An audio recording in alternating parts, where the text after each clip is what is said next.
If you look at the reality of my work environment, it's become so mobile that it's no longer about a confined space, but that it's actually about a series of opportunities, if you like.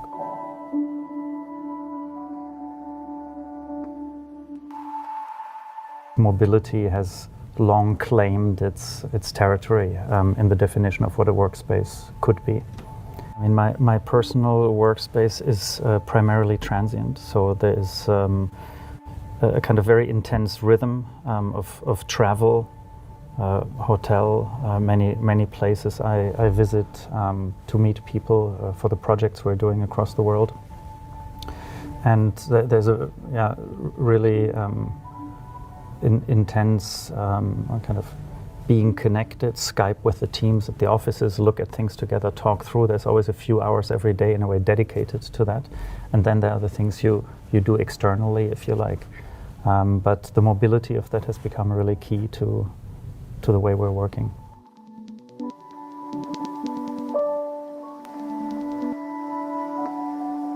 The most important thing about the workspace for me is still the table. And even in my apartments, I have for almost my entire life never had a couch, but I've always had one or several tables, and I prefer a really big table on which you can virtually do anything. You could eat there, you can work there, but in a way that is the center for interaction, really.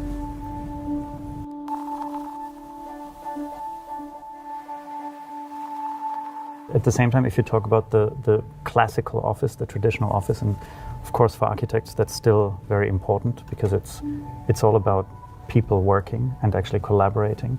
I think a sense of a collaborative space is something very, very important. So what kind of space makes people really do things together? And I think, ironically, very often the best spaces to work in are the ones that have least to do with design.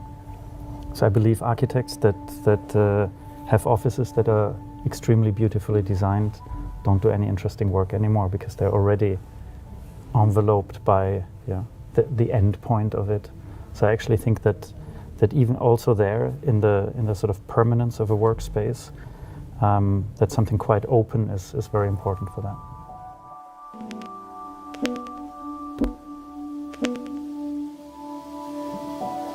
Yeah, I think for very long the architectural discourse and discussion has been governed by in a way very material interests, materiality, light, and space was talked about as if it was a purely sculptural concern. But I'm actually really interested in the psychological aspects of space and the emotional aspects of space. What do spaces to you when you're in them? What do they make you want to do or not want to do? How do they upset you or how do they comfort you? And particularly if you work like us in many different places of the world, in many different cultures in the world, I think it's very important to comprehend the psychology in which you work, both the psychology of a place, but of course also of the people and their culture, their habits, what they do and what they don't do, and then to begin to work with that. In parts to accommodate that, but in parts, of course, also to challenge that, to see what you could insert in certain situations to stimulate new reactions. For me in my work, it's incredibly important almost to test what we do through a series of fictional narratives where we try to imagine what could happen in spaces, or if these and these things would happen, what kind of space would you need in order to accommodate that? And that's nothing very fixed and boiled down to a kind of formulaic, this means that and here you do that, but simply a kind of really more emotional spectrum of possibilities of a space that I'm really interested in.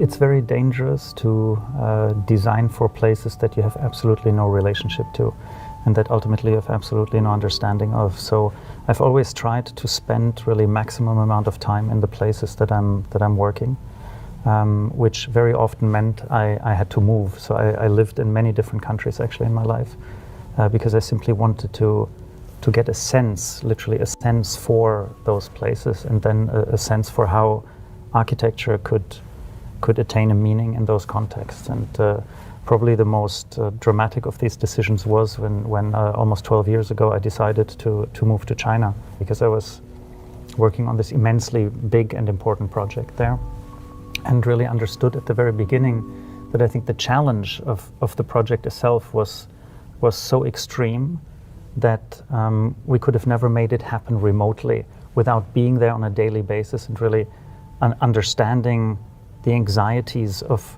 that this also created, the worries, the doubts, but also to understand how to maneuver in an environment that was changing almost on a daily basis, where every few months even the building codes changed, everything was changing. So you had to be there and continuously re-strategize and strategically adopt everything you were doing to that environment.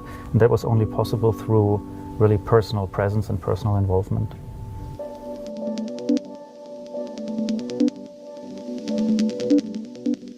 I mean, when I came to China for the first time to work, and we started the CCTV project, and we were walking through the abandoned factory halls that were covering the site still, and there was a big billboard in red Chinese letters, and I asked my colleague what that was saying, and it was one of Deng Xiaoping's old slogans saying, "Adjust during development, develop during adjustment."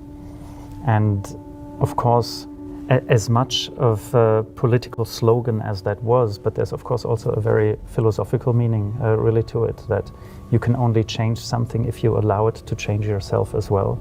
And I think that was quite an emblematic message for the entire journey there. You have to really be involved, and you have to be willing to not only come and insert your thoughts into a context, but also let yourself be influenced and taught by a situation. And I think only if that dialogue takes place, that's where really meaning happens.